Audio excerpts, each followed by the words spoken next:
Bonsoir à tous et bienvenue ce soir dans ce journal politique. Depuis l'arrivée des nouvelles autorités, des interdictions de sortie du territoire frappent plusieurs personnalités. Le professeur Serigne Thiam, enseignant-chercheur, souligne que ces mesures, bien qu'exceptionnelles, doivent être strictement encadrées par la loi. Ce lundi, plus de 4 millions d'élèves retournent en classe après 3 mois de vacances dans un contexte économique tendu entre frais d'inscription et fournitures. Les parents s'inquiètent des dépenses qui pèsent lourdement sur leurs finances. Face au bombardement intensif à Beyrouth, la communauté libanaise au Sénégal exprime son désarroi sur l'avenue Blaise Diagne. Les commerçants dénoncent l'indifférence de la communauté internationale face aux actions d'Israël. Et enfin, en sport, après la fin de son contrat, Aliou Cissé reçoit les hommages des personnalités politiques et sportives pour avoir conduit le Sénégal à la victoire en CAN 2022 et à 2 Coupes du Monde. La rédaction revient ce soir sur le bilan impressionnant de l'entraîneur malgré les attentes plus élevées.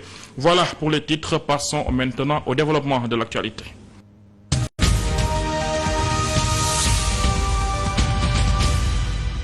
Merci de nous choisir pour vous informer. Depuis l'arrivée au pouvoir des nouvelles autorités, plusieurs mesures d'interdiction de sortie du territoire ont été prises contre diverses personnalités. Professeur Serigne Thiam, enseignant-chercheur à la faculté des sciences juridiques et politiques de l'université Cheikh Anta Diop de Dakar, explique que ces mesures exceptionnelles sont permises par la loi et justifiées par des raisons variées. Toutefois, elles doivent être rigoureusement encadrées par le cadre juridique. Il a été joint au téléphone par Mamadou Kanté.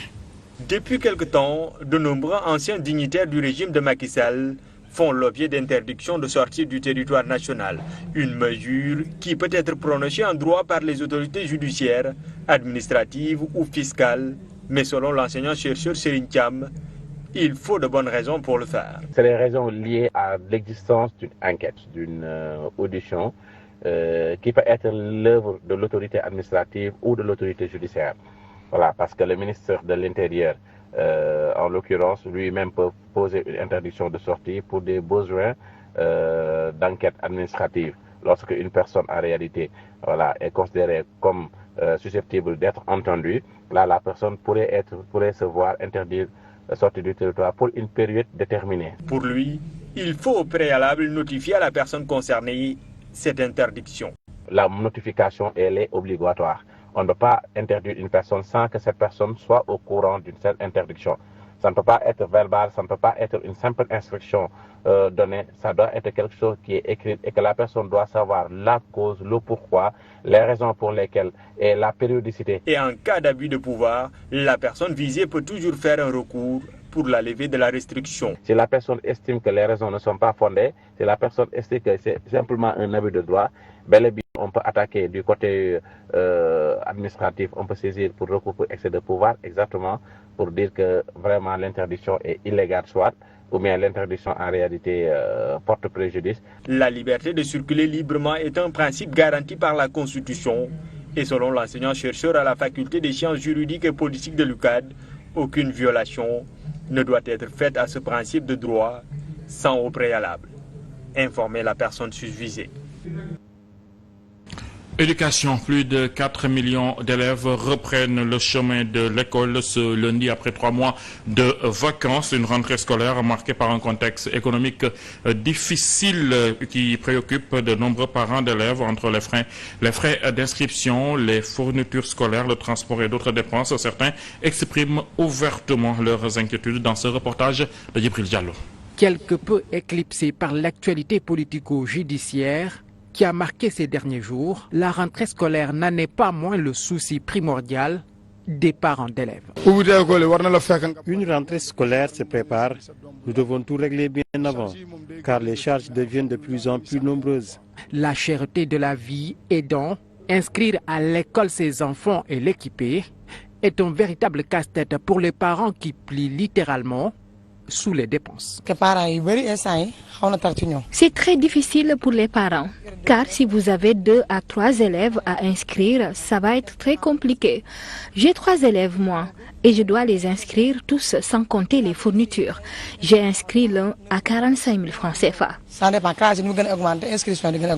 L'achat des manuels scolaires, cartables, fournitures et uniformes d'école n'est pas chose aisée, surtout lorsque le budget est restreint. C'est ce que je disais à ma fille. Pour l'inscrire, ça va être très difficile. Je compte sur ma gargote pour payer les frais de sa scolarité. Mais les temps sont difficiles. La pomme de terre est chère, les haricots, tout est cher. La rentrée est difficile pour nous. Mes enfants me demandent à chaque fois de l'argent pour leurs inscriptions. Mais je leur dis de patienter. Après les enseignants qui ont fait leur rentrée ce lundi 3 septembre, les élèves, eux, reprennent lundi le chemin de l'école après 3 mois de vacances. La COSYDEP, coalition des organisations en synergie pour la défense de l'éducation publique, appelle à une véritable année de rupture dans le secteur éducatif en interpellant directement les autorités étatiques. Cette plateforme de la société civile exige des réformes profondes et davantage de moyens pour garantir une année académique réussie. L'organisation en synergie pour la défense de l'éducation publique accueille l'ouverture des classes de cette année. Mais la COSYDEP estime que cette première rentrée scolaire du nouveau régime doit s'effectuer sous le signe de la rupture en termes de renforcement de la mobilisation de la communauté, de mise en conscience des acteurs et de fonctionnalité des établissements scolaires. Néanmoins, la coalition se félicite des efforts déployés par les autorités publiques, avec le concours des acteurs et des communautés, pour assurer une bonne rentrée scolaire, saluant ainsi la décision du chef de l'État de mettre en place un Conseil supérieur de l'éducation et de la formation. Elle espère également que ce Conseil supérieur sera décloisonné et inclusif, avec une mission précise pour garantir son efficacité. Pour une rentrée et une année scolaire réussie, la COSYDEP relève ainsi des défis importants à ses yeux et récurrents qui doivent, selon elle, être adressés collectivement sous le leadership des autorités publiques. Il s'agit notamment de la pacification de l'espace scolaire par le maintien de dialogue permanent entre les acteurs, l'apaisement du climat socio-politique, surtout en cette période de veille des élections législatives, le renforcement des mesures de protection des enfants en améliorant la qualité, la salubrité et la sécurité de l'environnement des apprentissages, la résorption des déficits en personnel enseignant, salles de classe et équipements mobiliers, l'exigence de renforcer le dialogue des offres éducatives pour la construction d'un socle minimal de compétences combinées à l'aménagement de passerelles. C'est pourquoi la COSYDEP encourage les leaders politiques, religieux et communautaires et les porteurs de voix à participer aux campagnes Setal Sama École, au Bitay Diangatay, entre autres, afin de créer une forte mobilisation et une solidarité effective autour de l'école au profit des enfants. En bref, l'Organisation pour la mise en valeur du fleuve Sénégal, OMVS, a publié un communiqué suite aux fortes pluies enregistrées depuis août 2024 dans le haut bassin du fleuve Sénégal. La côte du barrage de Manantani sur le Bafing a atteint son niveau normal de gestion le 3 octobre à 208,5 mètres. IGN, l'OMVS, invite les populations riveraines à la vigilance, notamment dans la vallée et le delta où l'onde de crue pourrait se prolonger plusieurs semaines encore. À Joal, la gendarmerie de Tchadiaï a saisi 155 kg de chanvre indien après qu'un chauffeur de véhicule 7 places a abandonné son véhicule lors d'une patrouille. L'opération réalisée le 2 octobre 2024 a eu lieu près du village de Foua. Le suspect a pris la fuite et les forces de l'ordre poursuivent l'enquête pour le retrouver. Après le Hamas, Israël accentue sa campagne d'éradication du Hezbollah. Depuis un mardi dernier, l'État sioniste a entamé une offensive terrestre en territoire libanais. L'armée régulière d'Israël multiplie ses frappes contre des zones cibles du groupe ennemi et le bilan s'alourdit de jour en jour. 4 jours après le début de son offensive terrestre dans le sud du Liban, Israël annonce avoir tué 250 combattants du Hezbollah, parmi lesquels 21 commandants. En plus, l'armée israélienne dit avoir effectué des frappes ce vendredi sur des positions du Hezbollah à la frontière entre le Liban et la Syrie. Un raid qui a entraîné la coupure de la route internationale entre les deux pays. Le Hezbollah, quant à lui, affirme avoir lancé des obus d'artillerie et de roquettes contre une force israélienne qui s'avançait vers l'ouest du village frontalier de Yaroun, dans le sud du Liban. Le Hezbollah accuse aussi l'État hébreu d'avoir visé des secouristes dans la banlieue sud de Beyrouth, faisant un mort. Autant dire donc que la guerre fait rage entre les deux pays, ou plus largement entre Israël et bon nombre des pays du Moyen-Orient, puisque le guide suprême d'Iran, Ali Khamenei, dans son sermon à la prière de ce vendredi, estime totalement légitime l'attaque iranienne des missiles contre Israël mardi dernier. D'ailleurs, selon le guide suprême, Israël n'en a plus pour longtemps, car assure-t-il que la résistance dans la région ne reculera pas. Malgré les réactions à l'international mettant en garde contre l'embrasement de la zone et le risque d'un conflit généralisé depuis la première incursion de l'armée terrestre israélienne en territoire libanais, le climat ne s'apaise pas. Bien au contraire, les deux entités se livrent aujourd'hui à un combat sans merci. Ousmane Ba à Dakar, la communauté libanaise vivant au Sénégal suit de très près les événements à Beyrouth où les bombardements s'intensifient. Depuis 2 semaines, les commerçants établis le long de l'avenue Blaise Diagne expriment leur indignation face au silence de la communauté internationale concernant ces exactions israéliennes. Ahmed Nassir est suspendu aux nouvelles du Liban. Il est gagné par l'inquiétude. Sa sœur est coincée à Beyrouth, cible des bombardements israéliens. Ma sœur, elle est arrivée le même jour pour se faire opérer du cœur. Et le lendemain, il y a eu les événements. Et elle n'était pas loin des hôpitaux qui sont loin, pas loin des endroits où c'est bombardé. Donc elle ne peut pas voyager parce qu'elle risque de faire une embolie pulmonaire. Et d'ailleurs, j'ai parlé ce matin avec elle. Je lui ai dit si elle peut prendre le bateau pour aller à Chypre. Et de Chypre, si elle peut essayer de venir au Sénégal ou à Abidjan. La communauté libanaise vivant au Sénégal est partagée entre colère et incompréhension. En colère, bien sûr, parce qu'aujourd'hui, Israël, pas seulement d'aujourd'hui, depuis très longtemps, mais là, actuellement, ce qui se passe, c'est la catastrophe. Ils en veulent à l'Israël et jugent inacceptable le manque de réaction de la part de la communauté internationale face aux actes de barbarie dont est victime le peuple libanais. Un type comme Netanyahou qui est en train d'assassiner qui il veut, il a été condamné par la Cour pénale internationale. Ils ont demandé un arrêt contre lui et personne ne peut l'arrêter. Tout le monde regarde, tout le monde suit. Cette Libanaise a le cœur meurtri. Elle ne peut s'empêcher d'avoir les larmes aux yeux quand elle regarde les images de la terreur à Beyrouth. On se sent impuissant. On a juste nos voix. On essaie d'en parler le plus possible. Et je sais qu'Inch'Allah, Allah mettra tout le monde, Inch'Allah, dans les meilleures conditions. Ils sont au Sénégal, mais toutes leurs pensées vont au Liban. Ils prient tous pour le retour de la paix dans leur pays d'origine, embrasés par des frappes israéliennes qui se sont intensifiées ces derniers jours. Près de 2000 personnes ont été tuées depuis le 7 octobre 2023 dans cette partie du Moyen-Orient. En sport, la Fédération sénégalaise de football a publié la liste des 26 joueurs qui affronteront le Malawi dans le cadre des éliminatoires de la CAN 2025. Pape Bouna Thiaw et Teddy Pellerin dirigeront provisoirement l'équipe sous la supervision de Mayacine Mar. Le retour de Boulaye Dia est particulièrement remarqué, tout comme la première sélection de Cheikh Londoy. Cependant, l'absence d'Edouard Mendy et de Noah Fadiga suscite des questionnements parmi les supporters et les analystes. En sport, toujours Sadio Mané, Kalidou Koulibaly ou encore Edouard Mendy ont tenu à rendre hommage à Aliou Cissé dont le contrat avec la fédération a pris fin. Sous sa direction, le Sénégal a remporté la CAN 2022 et s'est qualifié à 2 reprises en Coupe du Monde. Grégoire Ngom revient sur le bilan élogieux de l'entraîneur, bien que certains estiment qu'il aurait pu obtenir de meilleurs résultats avec cette génération dorée.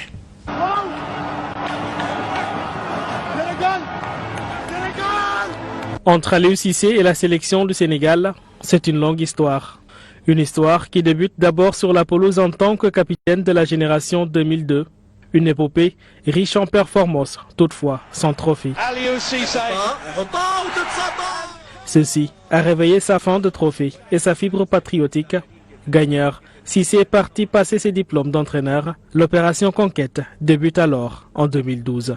Sur le banc de la sélection olympique en tant qu'adjoint du défunt Abdou Karim Séga Diouf, Aliou Cissé a atteint les quarts de finale des Jeux olympiques de Londres 2012 avec une génération qui annonçait déjà la couleur. Installé au palier supérieur après, il qualifie le Sénégal pour la CAN 2017 en réalisant le carton plein lors des éliminatoires. Ils ravivent dès lors la flamme et débarquent au Gabon avec l'intention de redorer le blason du Sénégal. Hélas, ils s'arrêtent face au Cameroun en quart de finale, mais fait mieux qu'en 2010 et 2013 où le Sénégal n'a pas franchi le premier tour. Quelques mois plus tard, le Sénégal retrouve la Coupe du Monde, 16 ans après, grâce à son génie. Persévérant, Cissé écrit une nouvelle page de l'histoire du football sénégalais. 2019, ce qu'on appela le début du commencement. Les Lions, sous ses ordres, se hissent en finale de la Coupe d'Afrique des Nations 17 ans après la première perdue face au Cameroun. Mêmes ambitions, même sort pour le Sénégal qui perd face à l'Algérie, mais le Lion Cissé en voulait toujours et l'a confié à Salif Diao. Je la tenais d'une main, cette coupe. Elle m'a échappé, mais je te jure, je la gagnerai pour mon peuple. J'en fais une histoire personnelle, que ce soit comme joueur ou coach. Son histoire est alors devenue tout autre, puisque l'objectif était en terre camerounaise, le fameux continent, comme au Mali. Le sort devait se décider au pénalty. Aliou Cissé est anxieux sur le banc. L'épisode Mali a sûrement dû lui traverser l'esprit. Mais Aliou Cissé a formé des cadres pour ça. Sous son aile, Sadio Mané a grandi. Face à lui, Sadio Mané a pris le ballon de la délivrance. Aliou Cissé entre dans la postérité pour avoir fait goûter à ses concitoyens les délices d'une victoire finale dans cette compétition avec en prime le statut du meilleur entraîneur du continent. Ça s'explique pas, ça se vit, d'où son surnom tel Tactico.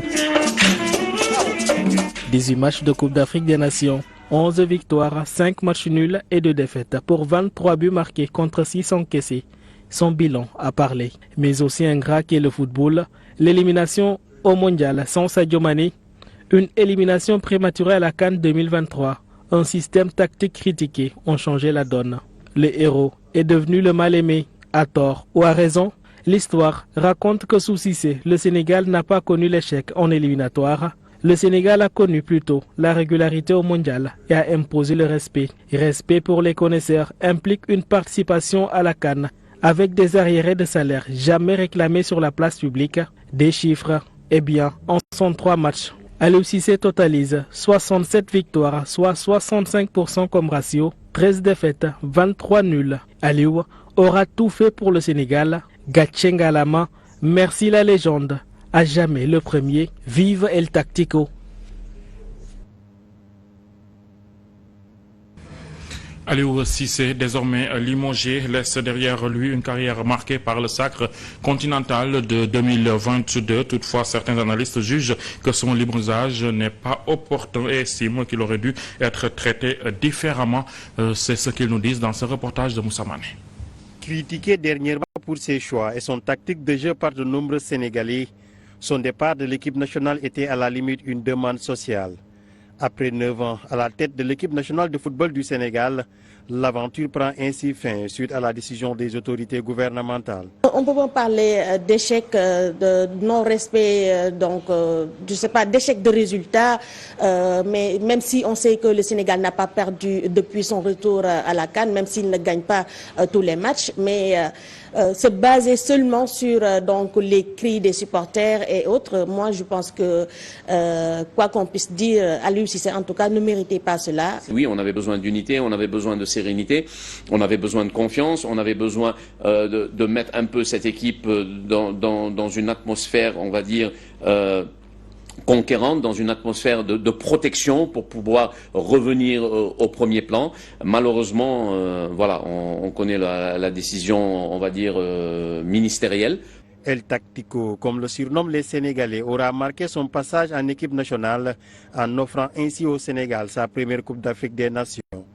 Selon nos analystes, ce n'était vraiment pas le moment de prendre une telle décision. Moi, je pense que si on parle du timing, le timing n'est pas favorable justement pour le limogeage justement d'Aliou. Depuis qu'il a pris les rênes de cette sélection en 2015, tout